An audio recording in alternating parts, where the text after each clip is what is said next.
Thank you. Today I'll be talking about investigative DNA databases and how they can be used to preserve identification information. I'll be mentioning this disclosure up front that the study was done using the Allele investigative database. So DNA uncertainty occurs in a lot of evidence that we see, such as mixtures, low DNA templates, kinship, stochastic effects. But these data still contain considerable information, and here I'm showing a mixture, 2 people, 3 peaks.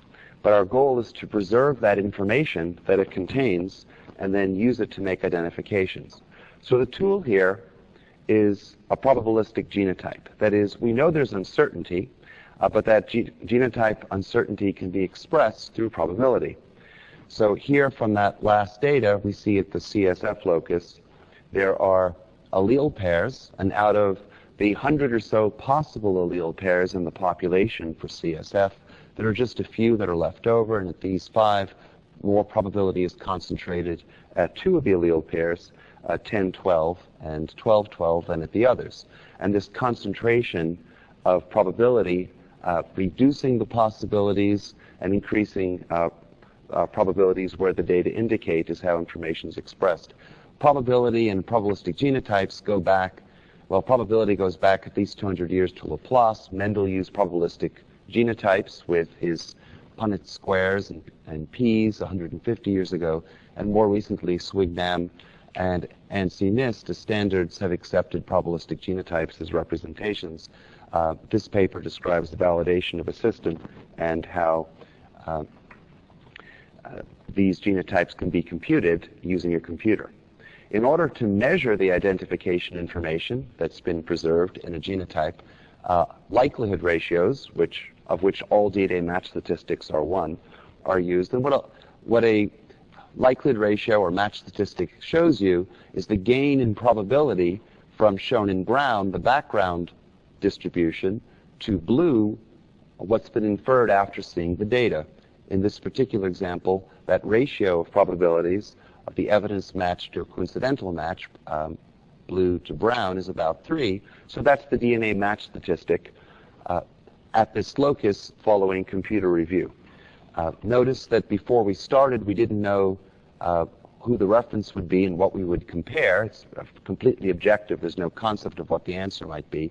Afterwards, we slide a cursor over this and say, oh, that's the reference we want to compare to, and nothing else is actually germane. We also use logarithms, which are the powers of 10. That's the normal way of representing information. So 10 has a log of 1, 100 has a log of 2. It just counts up the number of zeros after the 1. Once we have probabilistic genotypes, and this is the full profile, this row over here was the 5 bars of the probability. For CSF, many of these have just 1 bar at these different 15 STR loci, indicating a probability of 1. We can then make a comparison between the profile and a reference genotype and compute a likelihood ratio match statistic. In this case, it's 10 to the 17th, which is about a quintillion. So the concept of an investigative DNA database is you infer probabilistic genotypes using computers that preserve all the information that's present in the data, and secondly, you quantify, you measure that information using a match statistic. Why would you want to have an information-preserving DNA database? Well, it's good for investigations. If you want to solve cold cases, you can match evidence to suspect. You can connect serial crimes with evidence to evidence. You can find missing people with evidence to kinship, or familial searches can be done with kinship to references. Remains to missing can be done to identify disaster victims. On the left is probabilistic genotypes.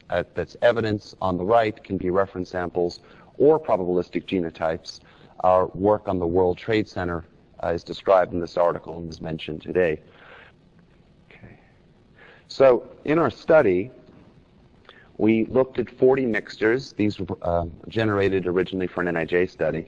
And they span a wide range of mixture proportions from 10 to 90%.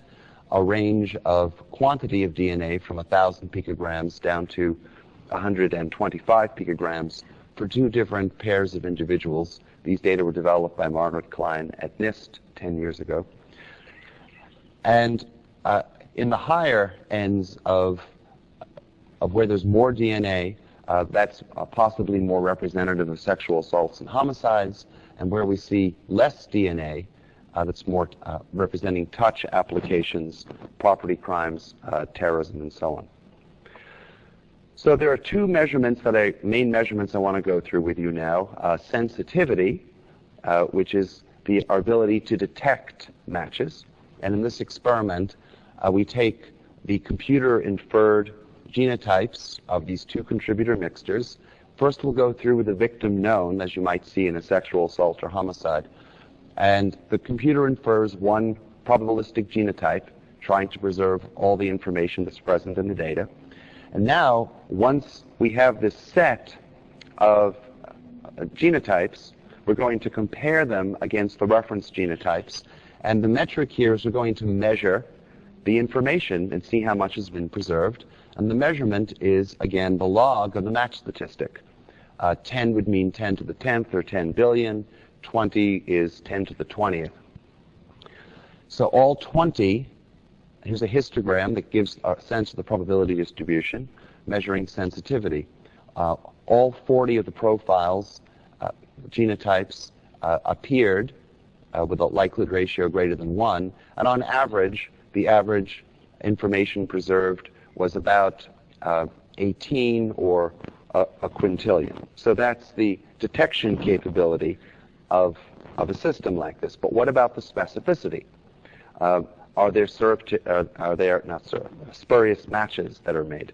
And so here what we did is we generated 1,000 random genotypes. We put them on the reference side and then compared the 40 inferred mixture genotypes against them. So in red, we're seeing a probability distribution or histogram from 40,000 random matches to the wrong person. This is just random stuff.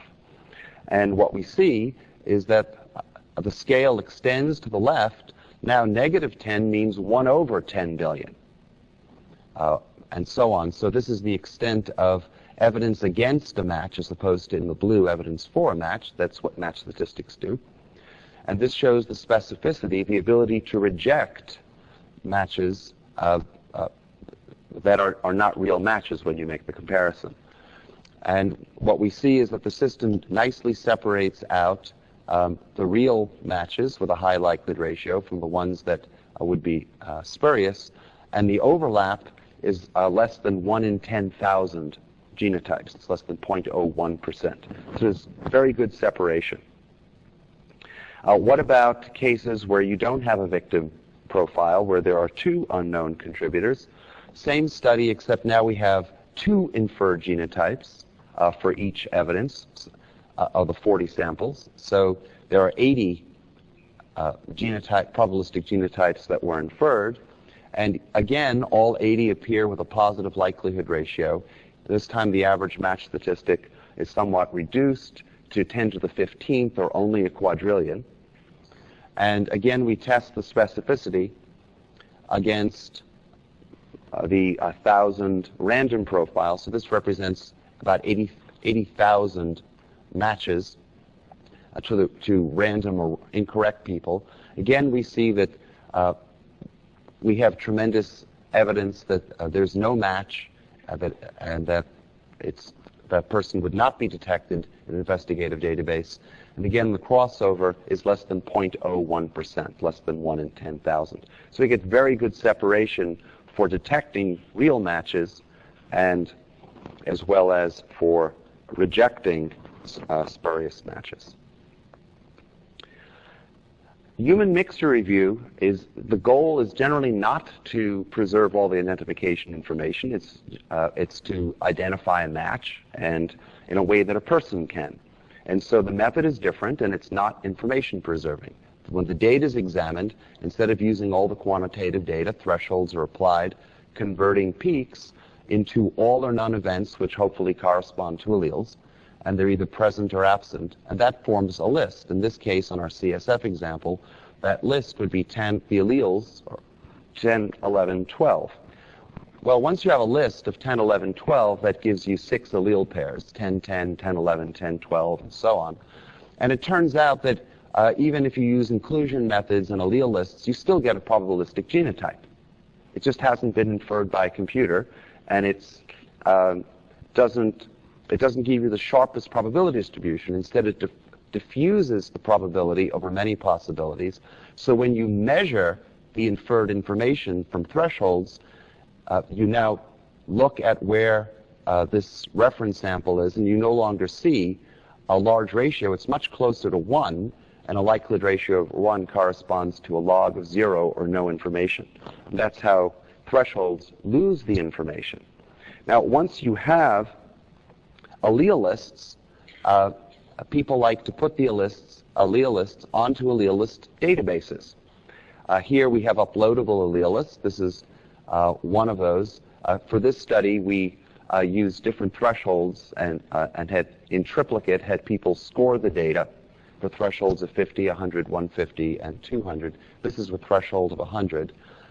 And if you have an evidence part of your uploadable allele lists, you can also have references as allele lists. This is not what our computers do, but it's what many people currently do. And then a comparison can get made, and every locus, say at what's called moderate stringency, you can make a comparison and ask, are the alleles on the reference a subset of the mixture alleles?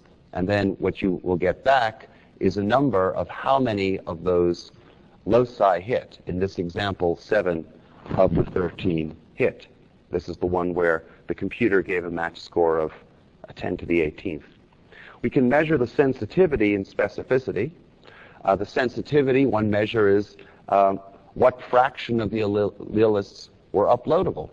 And based on the threshold used, it can vary from 50 to 50% to maybe 65%. On the low end, there are too many alleles. On the higher thresholds, there are too few alleles. But it's between a half and 2/3. So about a third to a half of the evidence is thrown out.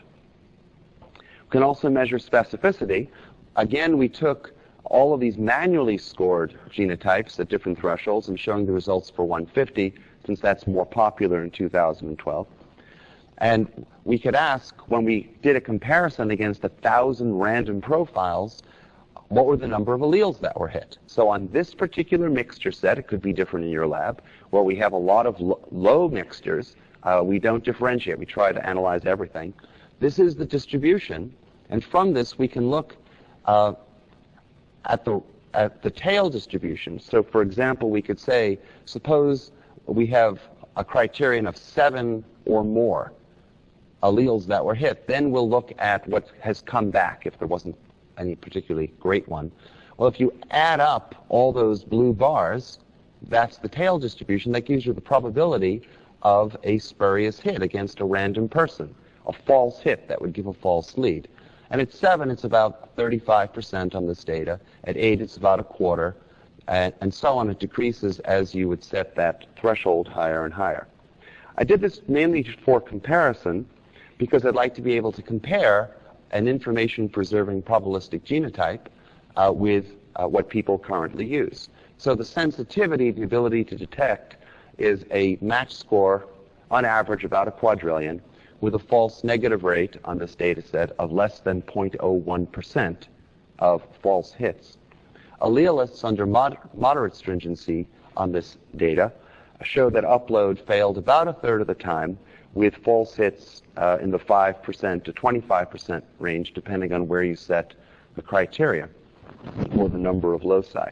And as you can imagine, since a 1% spurious rate hits 10,000 profiles out of a million, less informative methods can generate a lot more work than more informative probabilistic genotype methods, whose goal is to preserve and measure all the information. So in the information age, information translates into saved work. We don't need to send police going around following up false leads, particularly when we can quantify how large they might be. That reduced work translates into saved time and money, evidence that can then be brought into court and protect public safety as well. So the image I'd like to leave you with is that 15 years ago, in the pre-internet era, we used to drive cars and go shopping. And we drive from store to store, and maybe we're looking for maybe somebody had it, maybe they didn't, go on to the next store. And using a lot of time and energy and work and gasoline, we would visit a lot of places. And then maybe go back to the first store because the price was lower, but then they didn't have it. Some of you are old enough to remember this in the Stone Age of the late 20th century. But the world's changed. We're in the 21st century, and now we use internet. We can check out what stores have on internet. In fact, we can use Amazon, and we don't even have to leave our house. The information does the work for us. And that's really the point of using computers to infer genotypes and quantify the information, is to preserve information in the ways that we now expect in the year 2012. Thank you.